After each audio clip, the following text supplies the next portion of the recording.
Hi guys, welcome back to our channel power beauty வீஸ். எல்லாம் எப்படி நல்லா இருக்கீங்கன்னு நினைக்கிறேன். நான் வந்து கொஞ்ச நாள் முன்னாடி வந்து கம்யூனிட்டி போஸ்ட்டில் வந்து ஒரு குர்த்தி வந்து 91 ருபீஸ்க்கு வந்து ஷாப்ஸியில் வந்து சேல் பண்ணாங்க சொல்லிட்டு போட்டிருந்தேன்.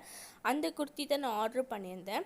பட் எனக்கு வந்து என்ன பார்சல் ரிசீவ் ஆகிக்குது பாருங்கள். எனக்கு ஒரு அழுக்கு துணி தான் ரிசீவ் ஆகிருந்துச்சு. ஒரு ஒயிட் கலரில் வந்து ஒரு ஷர்ட் மெட்டீரியல் நினைக்கிறது. இதுதான் எனக்கு வந்து அழுக்காக அப்படியே வந்து ரிசீவ் ஆகிருந்துச்சு. பட் நான் ஆர்டர் பண்ணது வந்து ஒரு ரெட் கலர் குர்த்தி நான் ஆர்டர் பண்ணேன். அது சைடில் வந்து அட்டாச்மெண்ட் பண்ணி வைக்கிறேன். எனக்கு கரெக்டாக எப்போ இது ரிசீவ் ஆச்சுன்னா April 21 தான் ரிசீவ் ஆகிருந்துச்சு. பட் வந்து அவங்க இது வரைக்கும் இன்றைக்கி May 6 வந்து நான் இது வந்து நான் எடிட்டிங் பண்ணுறேன். இன்றைக்கி வரைக்கும் வந்து எனக்கு வந்து அவங்க வந்து எந்த ஒரு ரெஸ்பான்ஸும் ப்ராப்பராக பண்ணலை. அதுக்கப்புறம் ரீஃபண்டும் பண்ணல, ரீப்ளேஸ்மெண்ட்டும் எனக்கு பண்ணலை.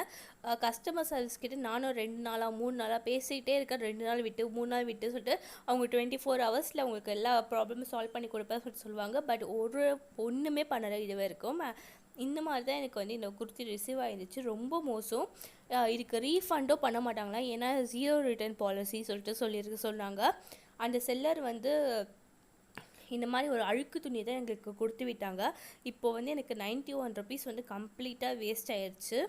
இப்போ வந்து நான் கால் பண்ணி பேசினதுக்கு 18 வரைக்கும் எனக்கு டைம் கொடுங்க சொல்லிட்டு சொன்னாங்க. பட் வந்து இப்போ எதுவும் பண்ண மாட்டாங்க. அதனால தான் வந்து இவ்வளோ நாள் டிலே பண்ணிவிட்டு இந்த வீடியோ போடுறேன். இவ்வளோ நாள் வந்து எனக்கு எந்த ரெஸ்பான்ஸுமே அவங்க பண்ணவே இல்லை. நம்ம சேனல் ஃபஸ்ட் டைம் பார்க்கணும், சப்ஸ்கிரைப் பண்ணுங்கள், லைக் பண்ணுங்கள், ஷேர் பண்ணுங்கள். பாய்.